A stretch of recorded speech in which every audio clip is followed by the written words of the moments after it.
Welcome to the Gramophone Classical Music podcast, this week with Hattie Butterworth. Today I'm joined by the conductor John Andrews to speak about his latest recording, the debut recording of a folk opera called The Seal Woman. The opera was written by Sir Granville Bantock and Marjory Kennedy-Fraser and was first staged in 1924 at the Birmingham Repertory Theatre.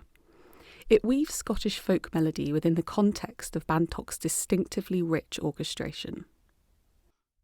So today I am with the conductor John Andrews. We're in our recording studio and we're here to talk about your new recording of The Seal Woman, which comes out on Retrospect Opera this month. It does, on the 20th of June. Tell me, how are you? How's it all going? I'm very, very well. It's going well. It's been an interesting journey with this work. I'm really looking forward to finding out whether people enjoy it as much as we did making it. It's going to be interesting to find out. It comes on the back of some other similar but very musically different projects, and I'm interested to see how people find it within the context of that as well. Because you're a conductor, you've become especially known both for opera, lesser known opera, and the music of women composers. Is that what you kind of expected you'd be doing? Absolutely not. I assumed that my staple work would be the Austro-German symphonic tradition. Those are the works that I very, very painstakingly stored in my memory as a student and learnt in enormous detail. I always assumed that old-fashioned core of the Central European tradition would be my bread and butter.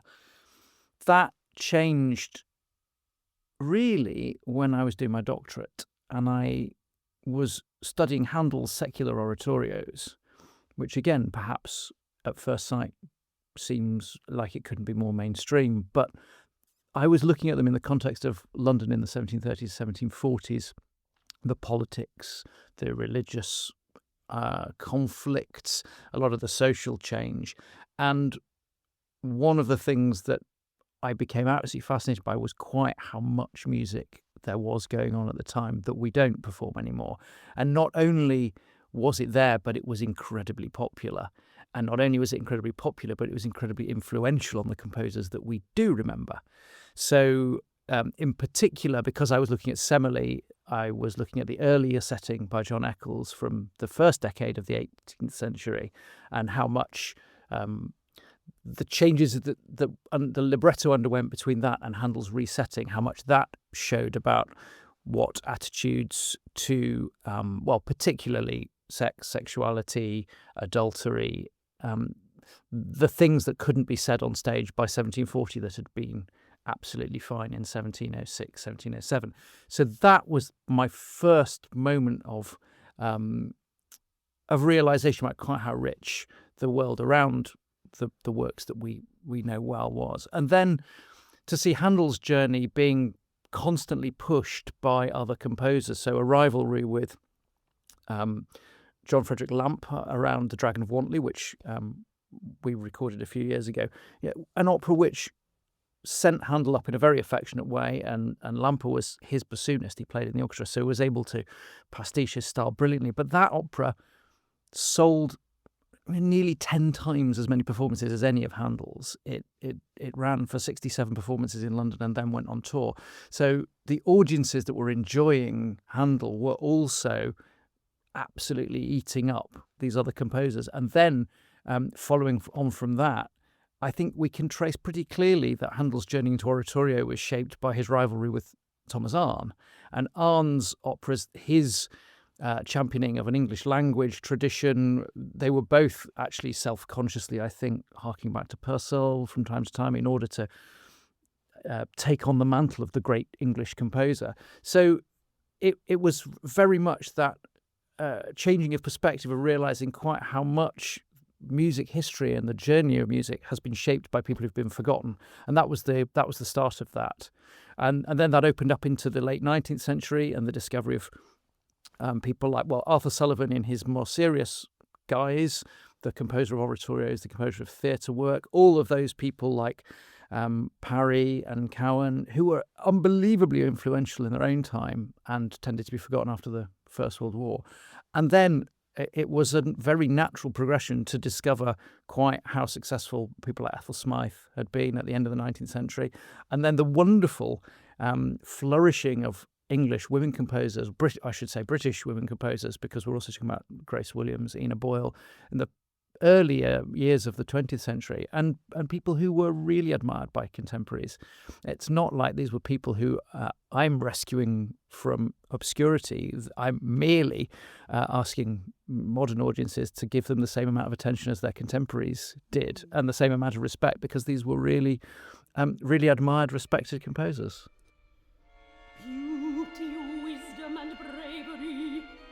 In their blood as well as in their skins, and that was why the stepmother took the hate of destruction for them, and live she would not, unless she got them out of the way.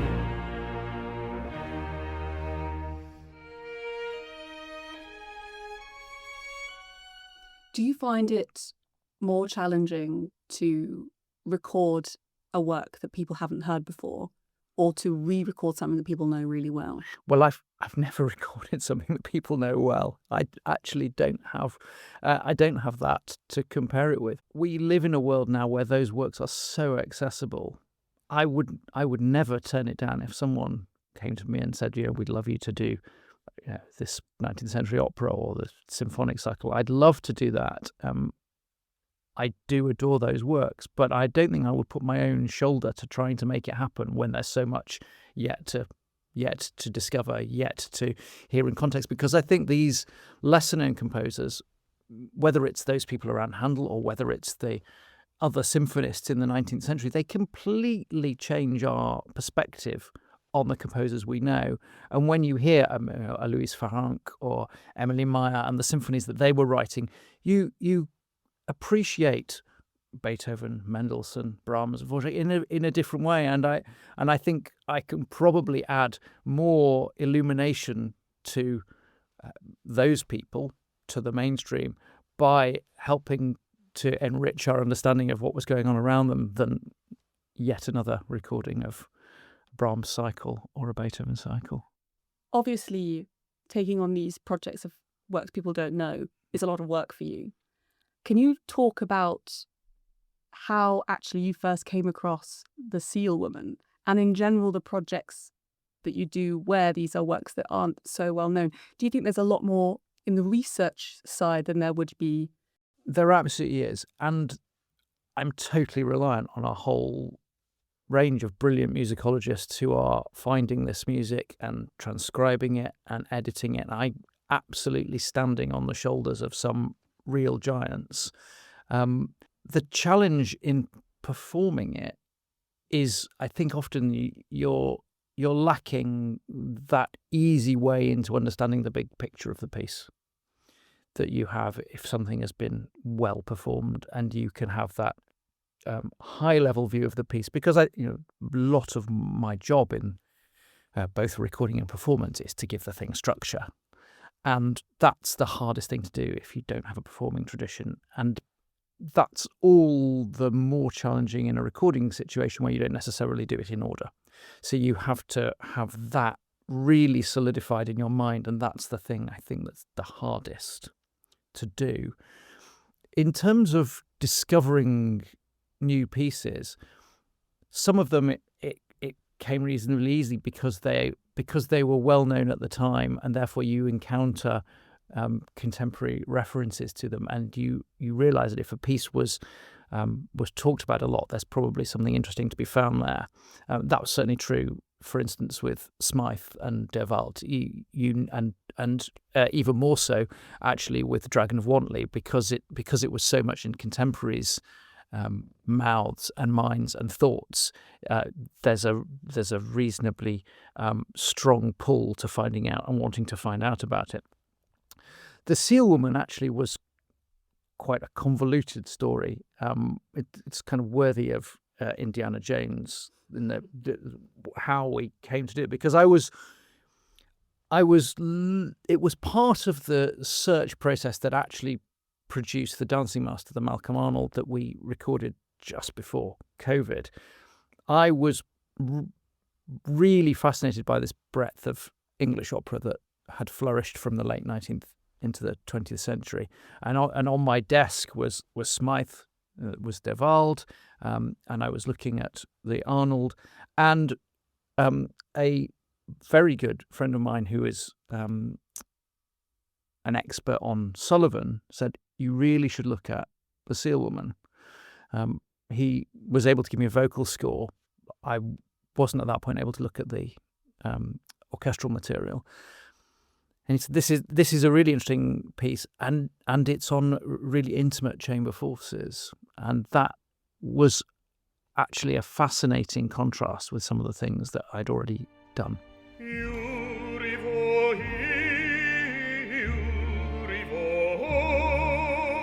Sounds of dragging cables or shingles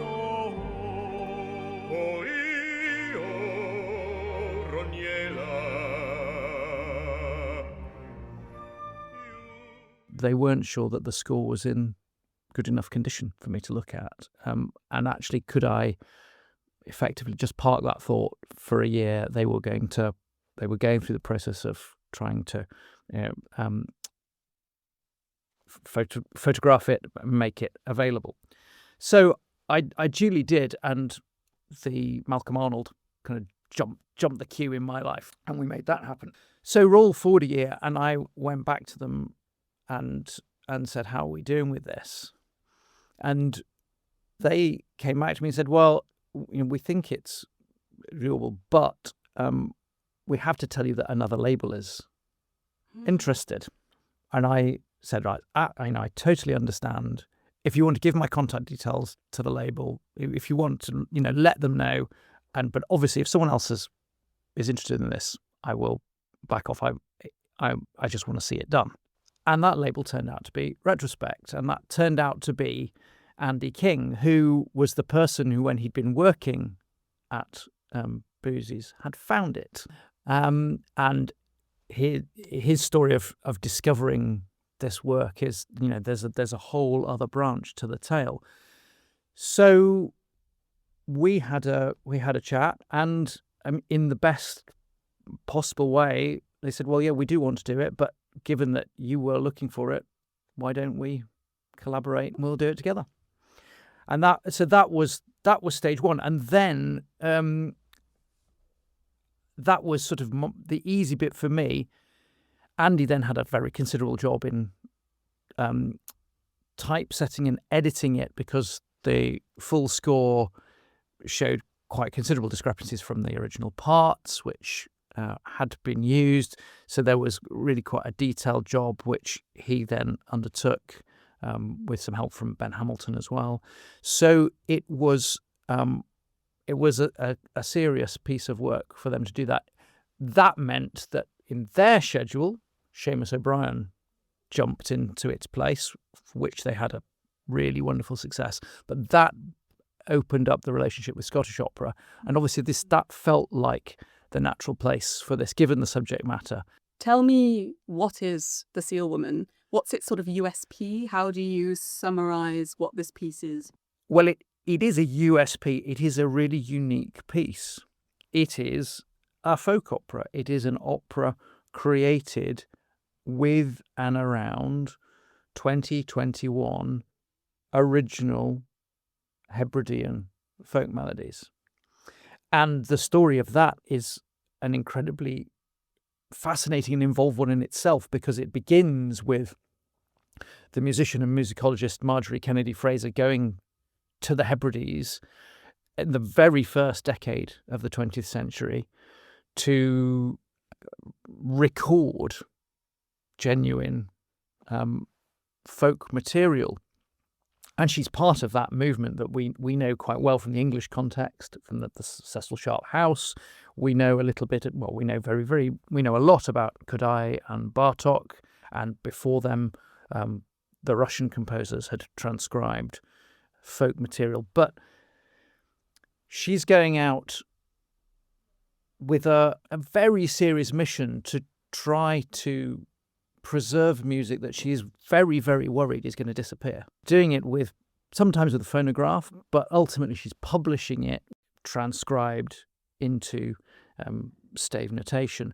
And it's interesting to watch her unease with that, because she publishes these volumes of melodies.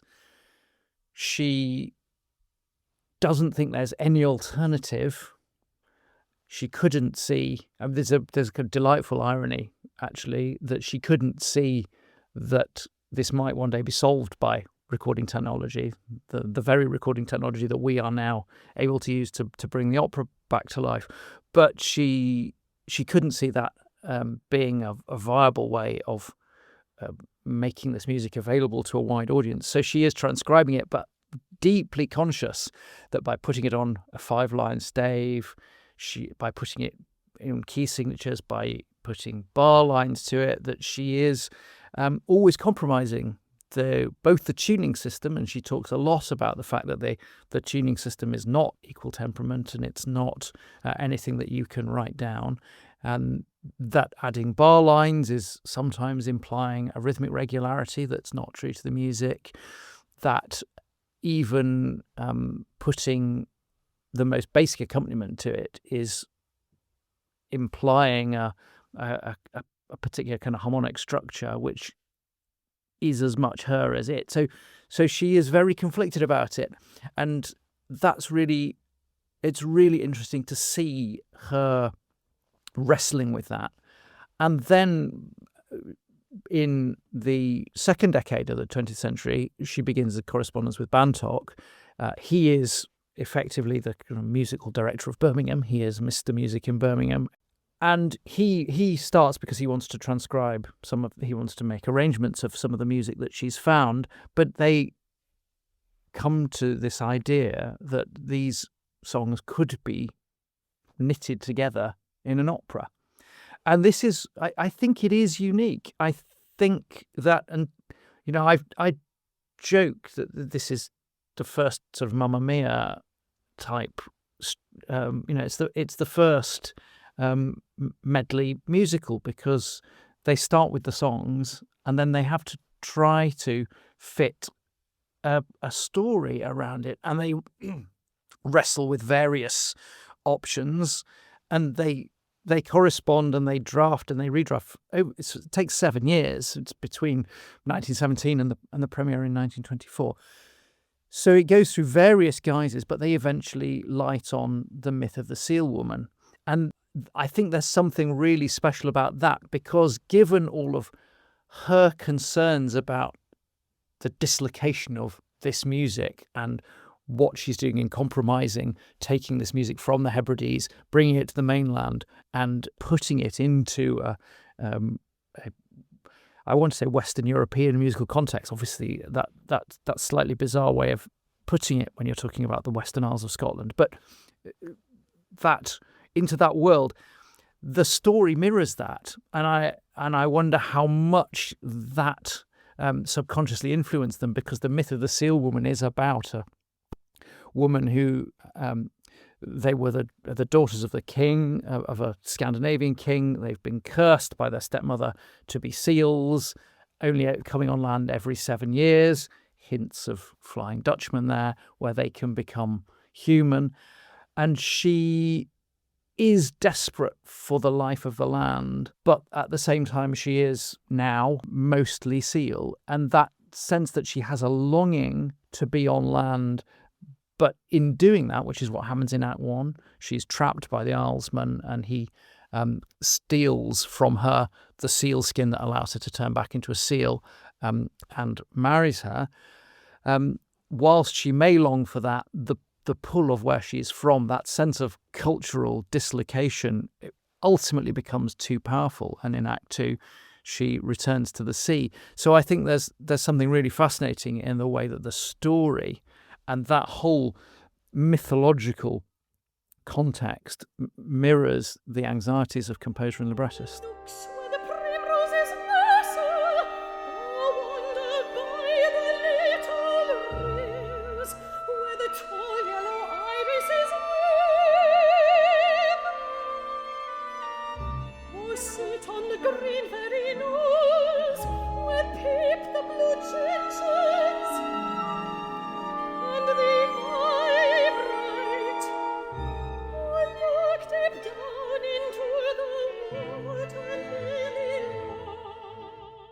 tell me about when this was first performed. So they'd collaborated for 7 years and it had its premiere in Birmingham. So we recorded on the centenary pretty much of the first performance, so 1924. And that structured, for instance, the size of the orchestra, because it was done in the Birmingham Repertory Theatre. So Bantock's original plan for an orchestra of 24 had to be scaled down to an orchestra of 16. And so the scoring of it really illustrates his brilliance as an orchestrator. The range of colours he gets from this very, very small group is unbelievably impressive. But I think more impressive than that, and tying in with what we were just saying, is the fact that you've got these songs very faithfully transcribed, but joined in a story which is Bantock's music, which is very much of 1924. It's very much post-Wagnerian, post-Straussian, kind of Korngold-esque chromaticism. And the first thing I thought when I saw the score was that I couldn't see how this was going to marry up. I was really skeptical about how integrated it could possibly be, because he is very faithful with the folk melodies.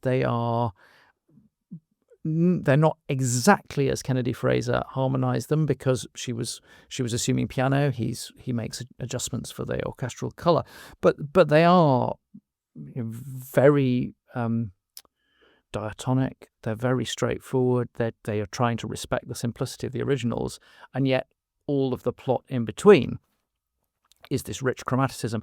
And he manages to solve this, I think, in two ways. So all of the songs, when they appear in the opera, pretty much entirely are diegetic, so they are always a character singing, and so we buy them in that dramatic context. But he then weaves just enough of those melodies into these very dense chromatic passages of linking story that they emerge naturally from the structure. So it's a very, very clever, effectively leitmotif technique that means that we always find that the song's a natural outcome from the scene. In the first performance, Marjory Kennedy-Fraser sang herself, didn't she?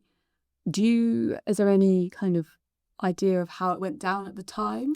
It was clearly well received. I have to say, I'm not sure why it then didn't survive. I mean, I think it's so sui generis. It's such a very particular piece that I can see why it didn't necessarily fit in obvious contexts. Something so intimate you would perhaps struggle to transpose to a big house. But she did sing, and there again you got a fascinating psychological layers upon layers, because she's singing the role of the Kailach, who is narrating the story, but also in the story. So whether you're seeing her simply relating it, whether you're seeing her remembering it because she is also a character in it, there's an incredible dreamlike character, and I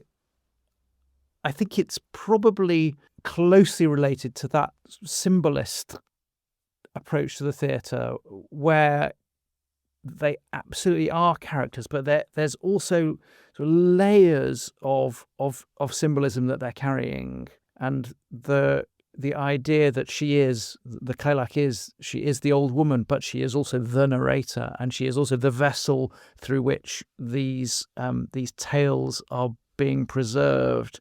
And the seal woman is a character, but she is also a figure of displacement between the ancient world and the modern world, between Scandinavia and the Hebrides, between a dying musical tradition and being reborn. So there's a very much an onion-like quality to this, that each layer has something else inside it.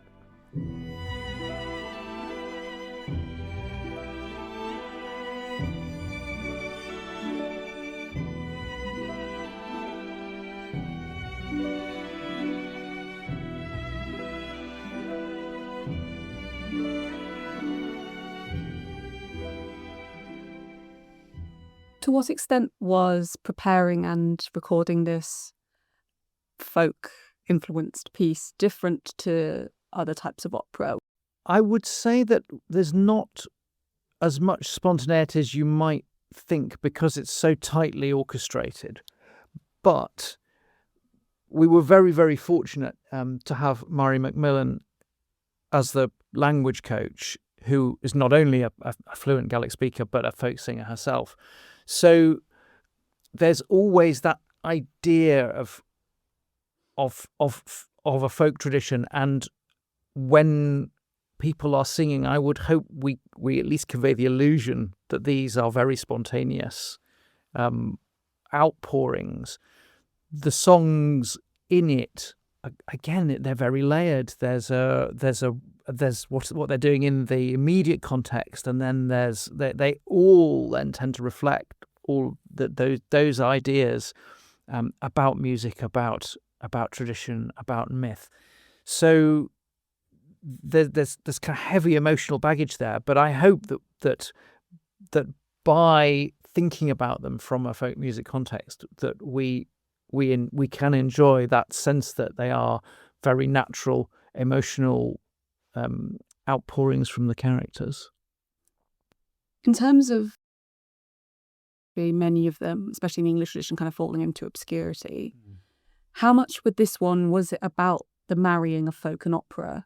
Do you think there was any kind of fear about doing that, or did it kind of go out of fashion, or was the sort of folk song with piano sort of dominated that, do you think? Or it is, as far as I can tell, a really unique attempt to marry faithfully transcribed folk music with a broader art music tradition.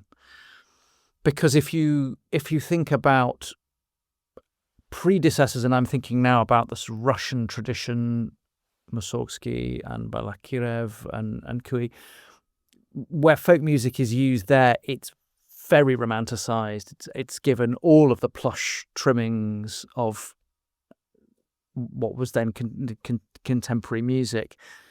When Kodály or Bartók use these melodies, again, they really integrate it into a much more personal style, and it becomes fully modern with them. And I think what's interesting about this is that it's got that character of nostalgia to it that's really different from the way other composers treat folk material, and it has a beautiful kind of autumnal haze around it, and a sense of longing, and a sense that it is being lost, and that we're diving back into something which is a very different mindset from the composers writing at the same time, and then, as you say, Vaughan Williams and those people, and then Britain, it's very much about the songs in their isolation and the song as the artwork, and this treating them as something more integrated into a drama is, I can't think of anything like it. Approaching it as a listener, are there certain songs that sort of made you kind of sit up in your seat when you heard them for the first time?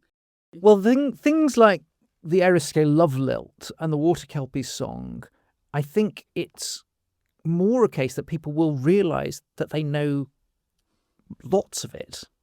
That so much of this music, thanks to the work that Kennedy-Fraser did, has made it into the popular imagination. A lot of this music has continued to live, and I think people will be very, very pleasantly surprised about how deeply familiar the melodic material is, and therefore actually how immediate the emotional response is, and how beautifully it captures those moments in the drama.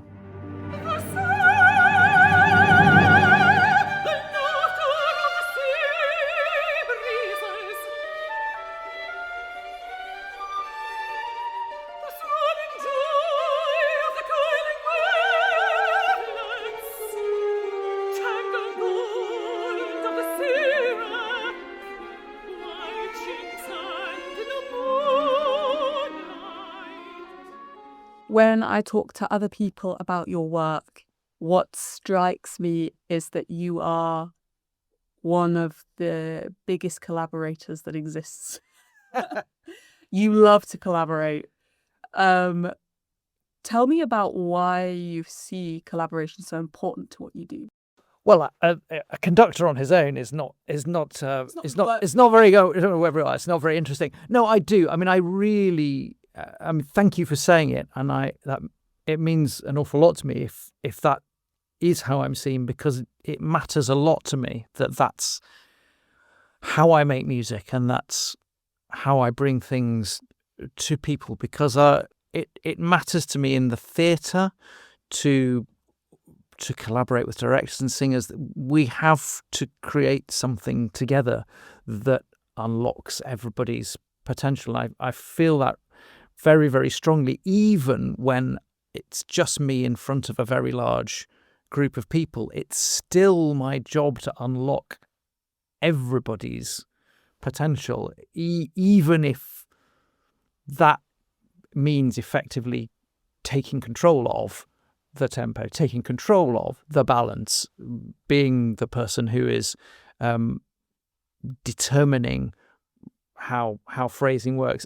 All of that is still in order to allow people the freedom to perform.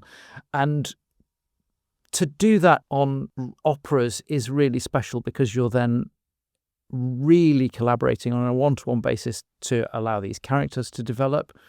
It's nice to do things on a smaller scale, because then the individual players of the orchestra can feel how this thing works as a piece of large chamber music. I always try to make orchestral playing like large chamber music, but when you're with a group of 15, 20, then people can really feel like everything that they do matters and can feel how it fits in the whole. So it is really important to me, and I think you are always going to achieve the most if everybody's abilities and expertise is unlocked and unleashed, whether that's chorus master you're working with, whether that's a language coach, whether that's the assistant conductor who is listening and has better ears than you do for what this thing is sounding like at the back of a theatre, whether that's the producer in the booth who similarly has a different oral perspective on what's coming through 32 microphones than you do in the middle of it, and is also potentially listening for different things to you. All of those people need to be allowed to harness that phenomenal expertise that they all bring to allow the project to be as successful as it can be. And if they all do that, and the singers then feel that the pressure on them is taken away as much as it humanly can be, that they can get on with the business of creating these roles, then we have everybody being able to work to their happiest and fullest. If you could say something to your younger conducting self, say like when you first started and were thinking you were going to do all these romantic or German masterpieces, was there a kind of grief in realizing it was going to be different? Like, what would you say to that person now about what's happened in your career? Well, I would say you can't plan for anything. That's the thing and I still say that to my adult self, because I am a planner, and I couldn't do some of this stuff without a very, very strong internal sense of what needs doing everywhere. And so I still have to say to myself, yeah, but some of this is out of your control. And I would certainly say that to the me of my mid-20s, and say there's a certain amount you can do, and you can make sure you're immaculately prepared, and you can make sure that you are in a position to accept the things that come your way, but you can't micromanage yourself, let alone anybody else.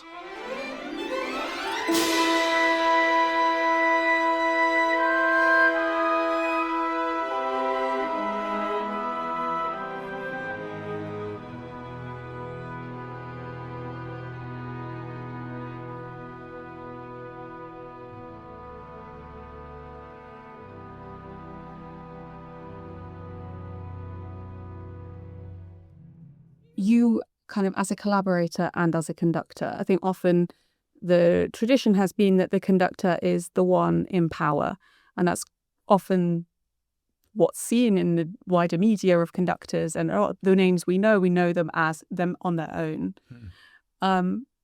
But when I think of you, I think of all the people that you've surrounded yourself with over the last few years.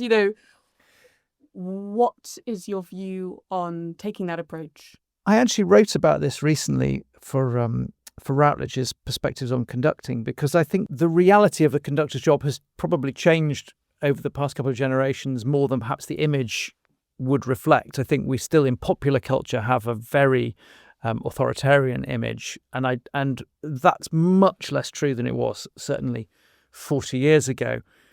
I think that it's important to distinguish between power and responsibility. We are still responsible, and nothing gets us away from that.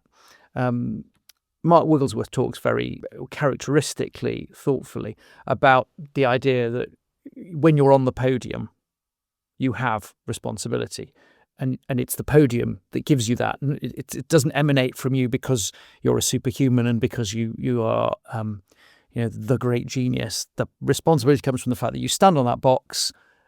It is your job to ensure that everyone in that room is able to do their work to the best of their ability. So in being a collaborator, it's really important that you're not shifting responsibility. It's still absolutely my job to make sure that the performance is as good as it can possibly be, that everyone is able to give the best they can possibly give. And of course, sometimes that is going to involve the resolving of disagreements between the people in the room, and you have to be the final arbiter of that. Otherwise, you're not doing the job. But I really do believe that the overwhelming majority of circumstances, that's best done by allowing people the most space to flourish and contribute, and to be the person who puts the shape on that. I need to be very careful about seeming to excuse or to confuse about what is sort of authoritarian and what's not. But it is by taking control of the tempo, you are also freeing 80 people from the sense that they have to resolve that. And of course, in a small group, you can deal with that in a much more collaborative way. But ultimately, you get to a large enough group of people, it's not helpful to have those disagreements open to full discussion, because we don't have the time, and we would never get that level of agreement.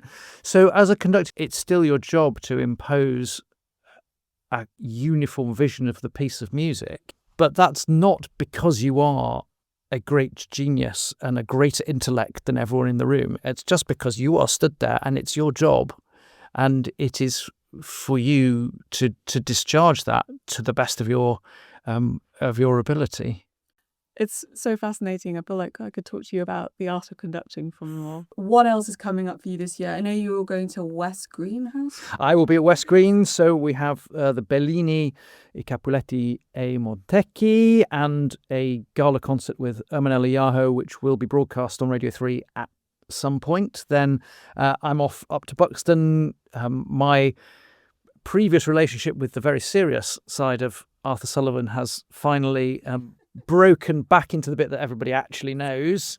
And so I'm doing Pirates and Princess Ida. I would say, and of course I would naturally say this, but I found Sullivan much more interesting coming at those shows from the serious side. I think you can almost have more fun if you start from the Mendelssohn scholar who trained in Leipzig and wrote great oratorios, and you know all of that, and then you watch with what absolute finesse he deploys those skills to comic effect. It is really nice, and I'm glad that I didn't particularly grow up with the Gilbert and Sullivan, the Savoy operas. I'm really glad to have come at them from a slightly more oblique angle. So that's that. And then back in the recording studio, some Finzi, finally doing the Martyr of Antioch, Sullivan's Martyr of Antioch, that we should have done back before COVID. It's been a long logistical journey of getting chorus, orchestra, venue, soloists all free at the same time, but we will be finally back in the studio. John Andrews, it's been such a pleasure. Oh no, thank you for having me. It's been really nice to talk. Child and mother, mother and child, child of the sea.